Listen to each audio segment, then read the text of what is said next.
Using the 40-40-20 investing rule to build a balanced trading portfolio. Investing and trading require more than simply finding stocks that appear ready to rise.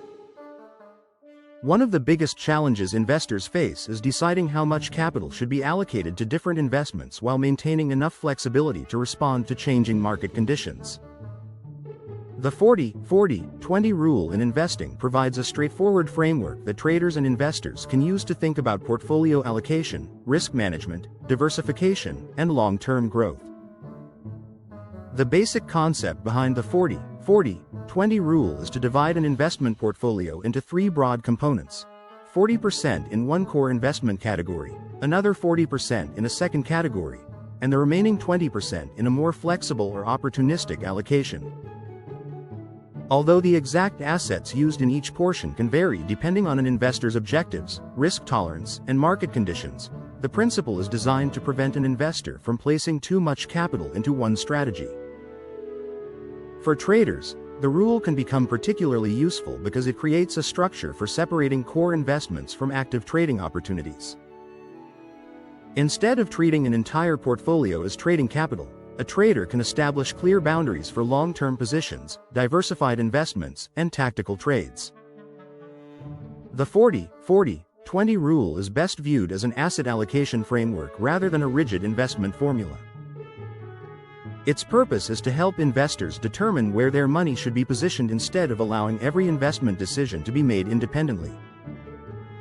One possible interpretation is to allocate 40% of a portfolio to diversified equities, 40% to fixed income or defensive investments, and 20% to alternative or opportunistic investments.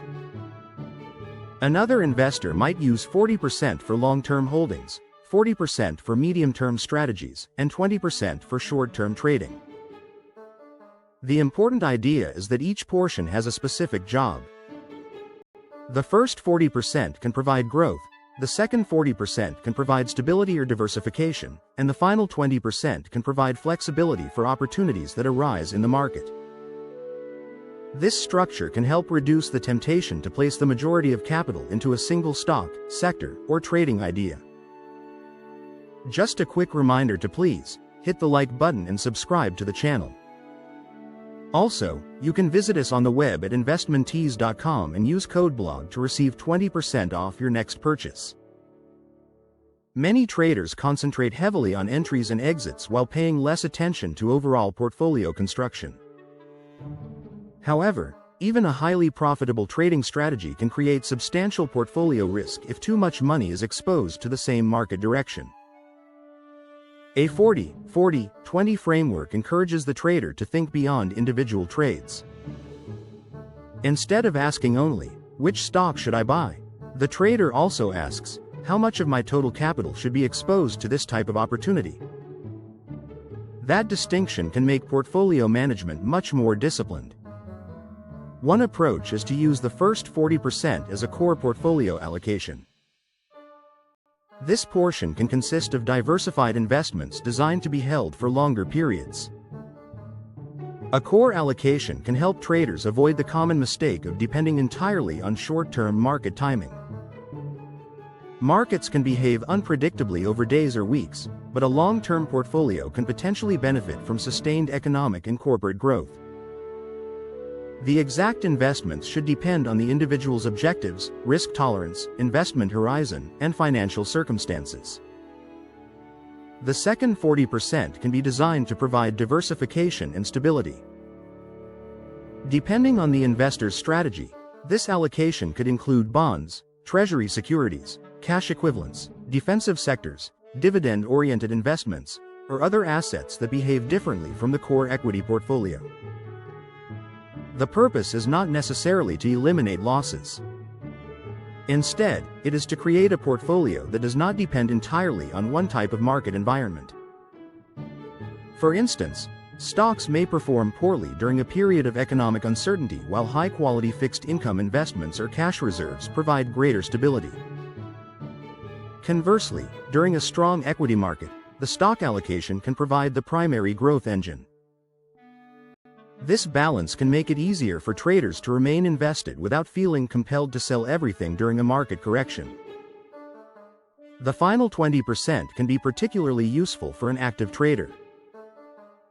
This portion can function as opportunity capital, allowing the trader to pursue short-term or tactical opportunities without placing the entire portfolio at risk.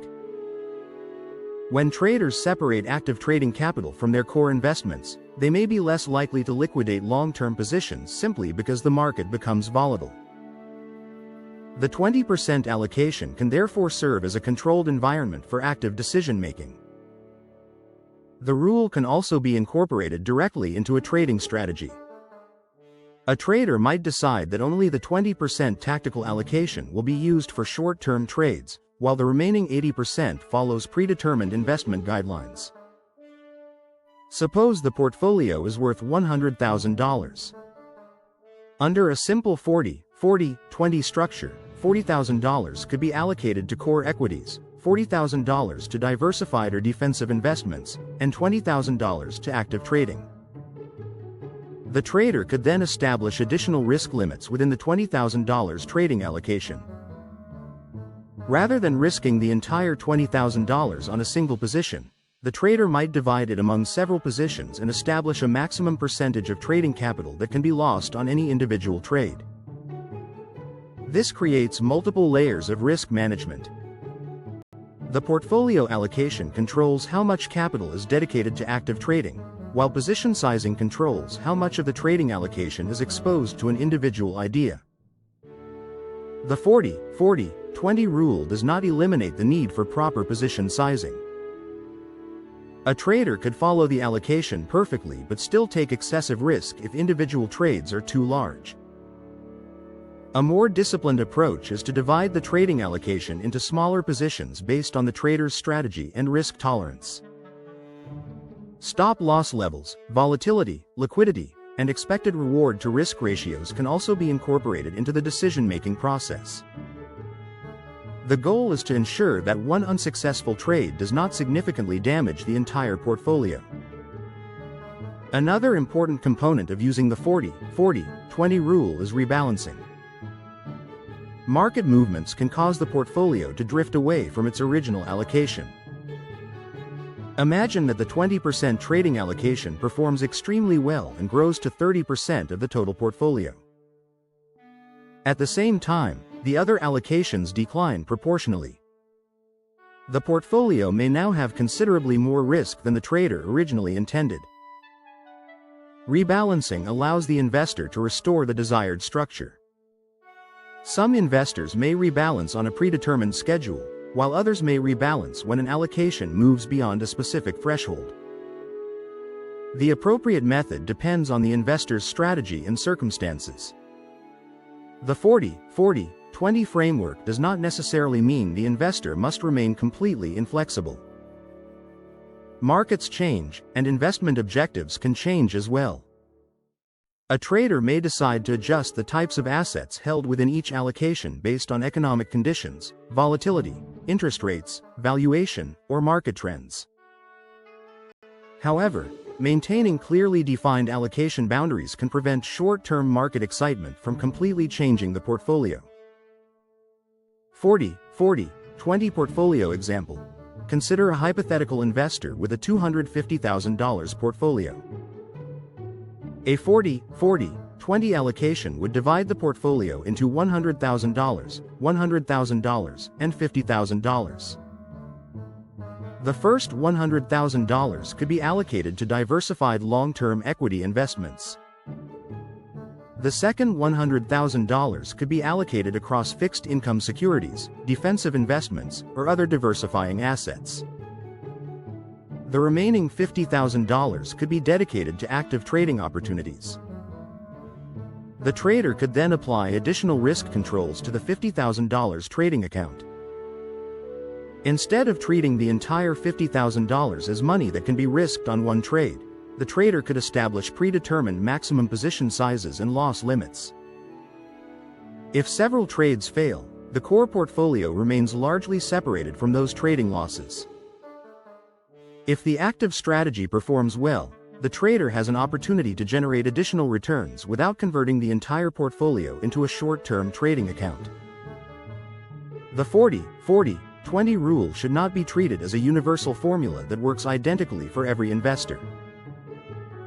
A young investor with a long investment horizon may have a very different risk capacity from someone approaching retirement. Similarly, a professional day trader may require a different structure from a long-term investor who occasionally trades. The framework should therefore be adapted to risk tolerance, investment horizon, income needs, liquidity requirements, financial goals, and market experience.